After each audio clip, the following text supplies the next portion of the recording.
Bom, galera, o episódio pode não ter evoluído muito quanto ao presente da série, mas pode ter certeza que tudo que foi mostrado aqui não serve só pra contar o passado da Ellie. Estão construindo-se um caminho pra segunda temporada. Vamos pra análise agora, porque esse episódio foi o melhor até agora no sentido adaptação. E eu vou provar pra vocês agora.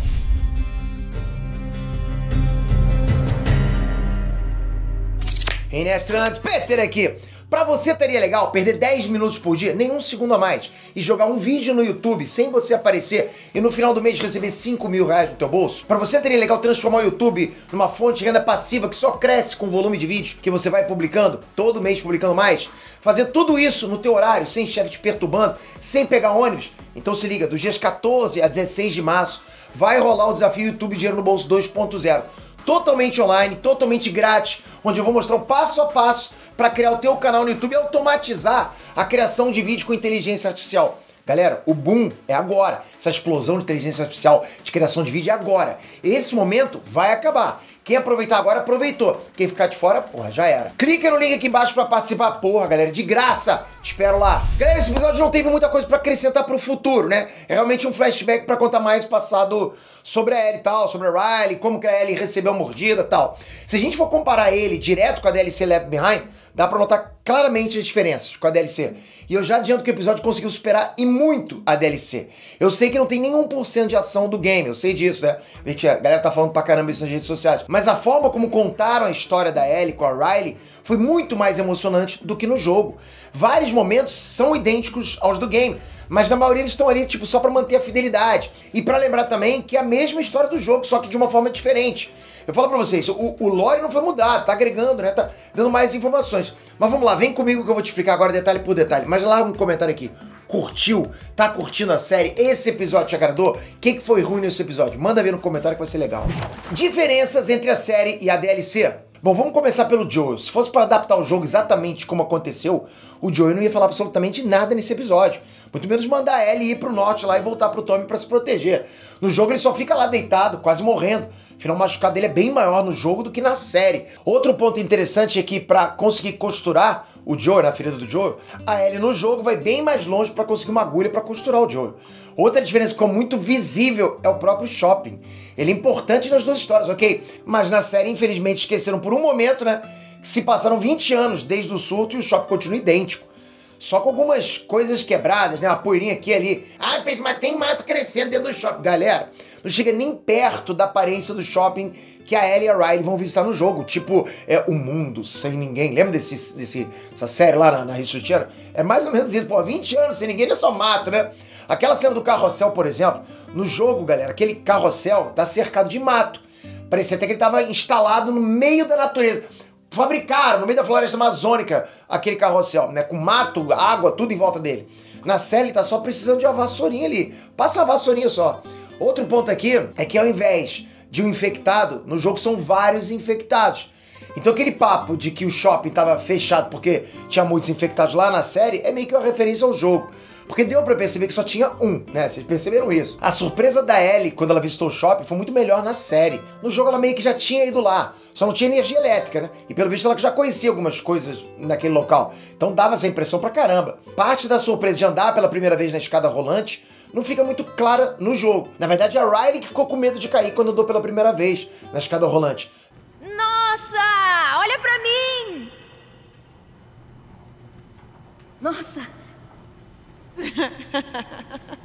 Já na série fica óbvio que a Riley já tinha experiência com aquele lugar e que só era novo pra Ellie. Só a Ellie que pra ela era novidade, escada rolante. A forma como a Riley conhece os vagalumes também é diferente. No jogo as duas comentam que a Ellie estava presente pouco antes da Riley perseguir um vagalume que a Ellie mordeu. Só que a gente viu que na série foi mais uma aventura solo da Riley.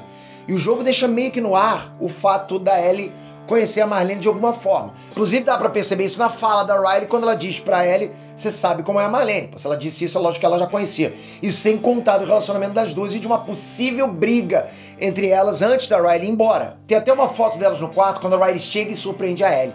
Esse é um dos exemplos que a série soube trabalhar muito bem. Sabe, o drama. A forma como a Ellie e a Riley se conectam na série é muito melhor do que no jogo. No jogo não tem tanta emoção assim, sabe? A Ellie na DLC é bem desanimada. A Riley parece que não se importa com as coisas que estão acontecendo ao redor dela. O que é diferente, porque na série as duas mandam bem pra caramba. Pô, a interpretação tá ótima. A Ellie, mesmo quando ela fica surpresa com cada detalhe no shopping, pô, fez lembrar até a primeira vez que eu joguei meu primeiro videogame. O fato deles botarem o Mortal Kombat 2 na série ficou maneiro pra caramba, porque no jogo é uma cena meio brega, onde a Ellie tem lá que imaginar a luta de olhos fechados, chato pra caramba. Ah, eu já tava esquecendo, o Joey no jogo ele fica numa loja dentro de um shopping, enquanto a Ellie tenta pegar um kit de primeiro socorro dentro de um helicóptero que caiu. Então aqui tem um gatilho pra última aventura dela ao lado da Riley. Só que isso não fez tanta falta pro episódio. Pô, achei bem melhor a Ellie levar o Joe pra uma casa do que arrastar um cara daquele tamanho, pô. O Joe é grande pra caramba, arrastar um cara daquele tamanho pra dentro de um shopping, subir, galeria e colocar ele numa loja. No geral, achei esse um dos melhores episódios no quesito adaptação. Parece que fizeram um remake da DLC. Trouxeram muito mais conteúdo, muito mais conversas, que só deixaram a história melhor. Sabe, fez a gente se conectar muito mais com os personagens. Isso é uma coisa que a série tem trabalhado muito bem, né? A conexão com os personagens. A Riley é um personagem que a gente quer ver em outros episódios.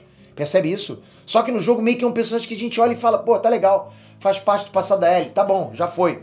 Na série não tá assim, você quer conhecer mais. Você percebe isso? Outra coisa que eu achei maneiro pra caramba é que a série tá tentando mostrar o outro lado da Fedra. No jogo a gente só consegue ver eles como, pô, fascistas, safados, cruéis.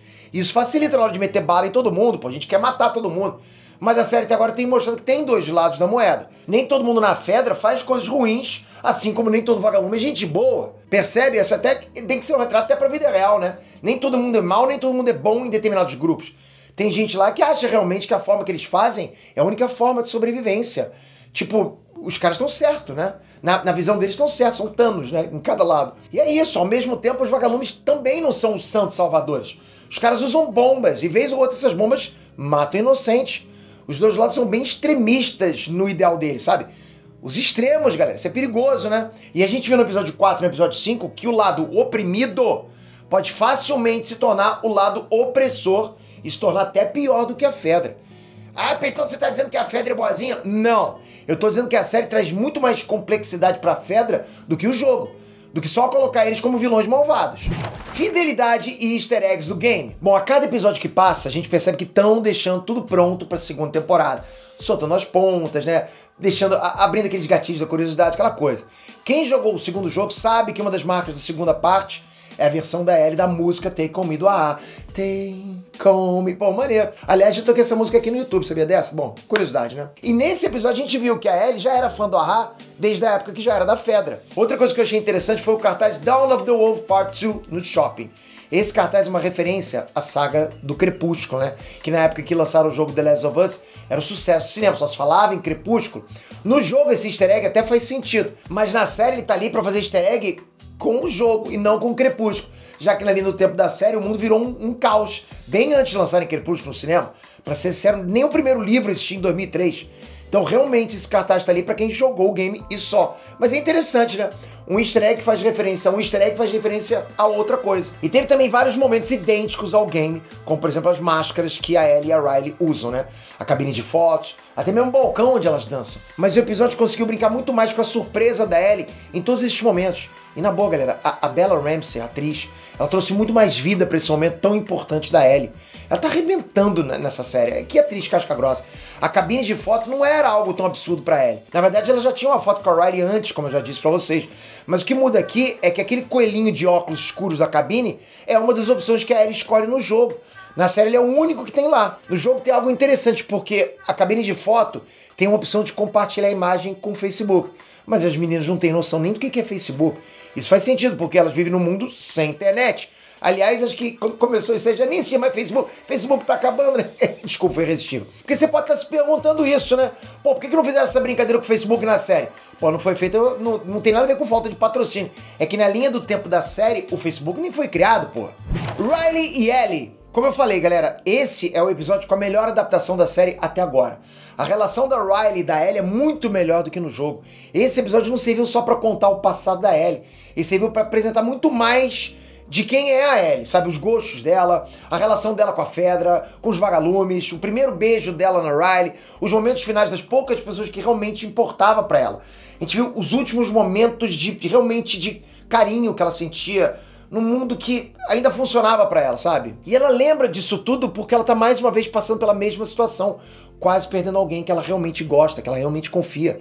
Ela tá aprendendo a gostar muito do Joel, né? E o episódio fez a gente querer ver mais da Riley, ao contrário do jogo, que ela não é tão legal. A DLC mostra uma versão bem mais morta dessa história. Eu acho que a série conseguiu mais uma vez mostrar que a Ellie e tudo ligado a ela é uma parada de esperança na história. Aquela cena onde as duas estão jogando Mortal Kombat 2 faz até a gente esquecer que as duas são crianças, que não viveram no mundo antes do surto do Cordyceps. Você percebe isso? Ali a gente percebe, pô, elas são só duas crianças. Não tem mais o que dizer, simplesmente capricharam muito nesse episódio.